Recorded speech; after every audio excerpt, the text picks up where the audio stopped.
What's up guys, so I've been using the Galaxy S7 Edge for over a month now, enough to give you my opinion if it's worth buying. So without further ado, let's get started.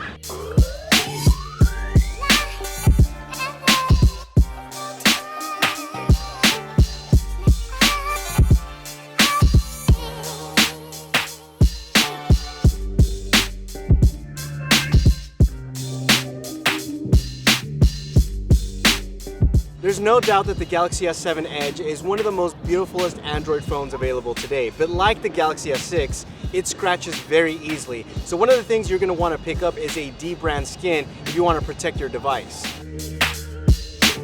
The Galaxy lineup from Samsung has always been sort of like the James Bonds of phone. They have the removable batteries, upgradable storage. Well, last year, Samsung took away removable batteries and also the upgradable storage. This year, Samsung decided to bring the SD card back.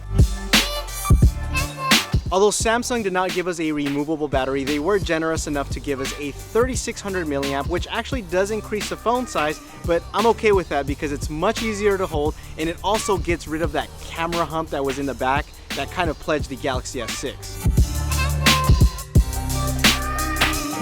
One of the most underrated features that I think on the Galaxy S7 is the wireless charging. Take for example the AirDock. This is something that I carry with me everywhere I go inside my car, and all I have to do is just place the phone just like that and it begins to charge wirelessly. What I like about it is that it actually works with the D-brand skins too.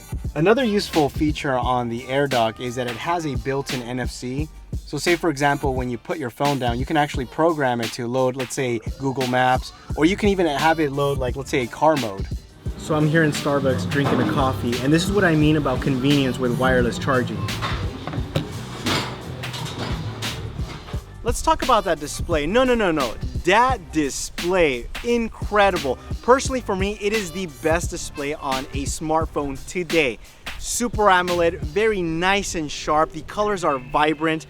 It's one of those displays that you just love looking at it, and Samsung did an incredible job doing it. But aside from having an awesome display, you also get an Edge display, hence the name Galaxy S7 Edge, and you're able to have different features like swiping over to see the time, your favorite contacts, different shortcuts, or your favorite applications. It's just very useful and I really like it. Even though it does seem gimmicky, I actually use it quite a bit.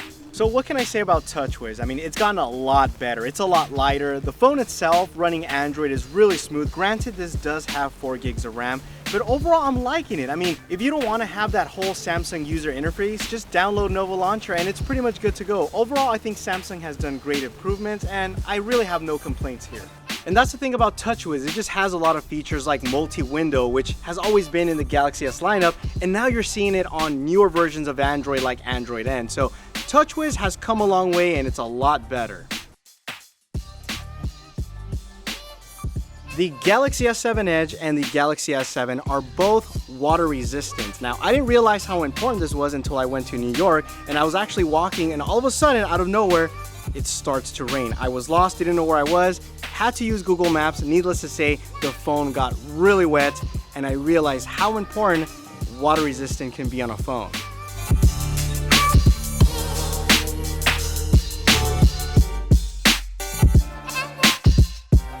So the iPhone 6s Plus is one of the phones that I raved about the battery life. I think there might be a new king, and that's the Galaxy S7 Edge.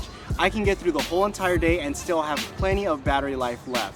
I think it's due to the Super AMOLED display and a lot of the optimizations that Samsung has done with this phone. So the Galaxy S6 had one of the best cameras that you can get on any smartphone.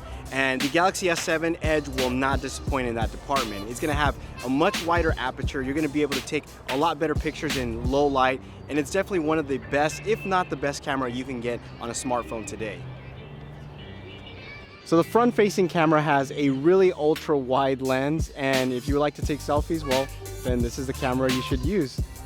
The only complaint I have with the camera, and it's just a minor one, is that it's slightly over-sharpened and also the saturation is a little bit much. Now in the video department, Samsung did something really impressive, and that's adding dual pixel technology in their new image sensor.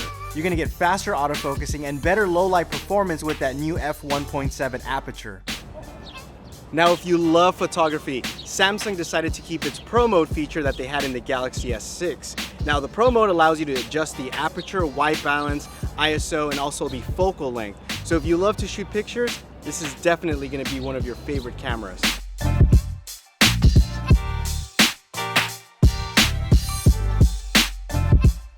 So the question you guys keep asking me the most, Galaxy S7 Edge or the Nexus 6P?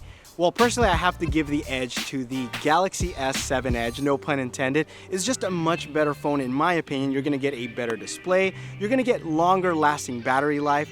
The camera is truly amazing on this phone, not to mention you're gonna have water resistance. So not to make the Nexus 6P a bad phone, I mean it's a great phone, but overall if I had to decide today which one I would spend my money, it would be on the Galaxy S7 Edge.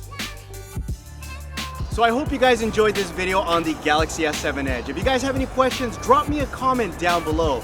Also, make sure to follow me on Snapchat for behind the scenes. Thanks again for watching, and you will catch me in the next one. Adios.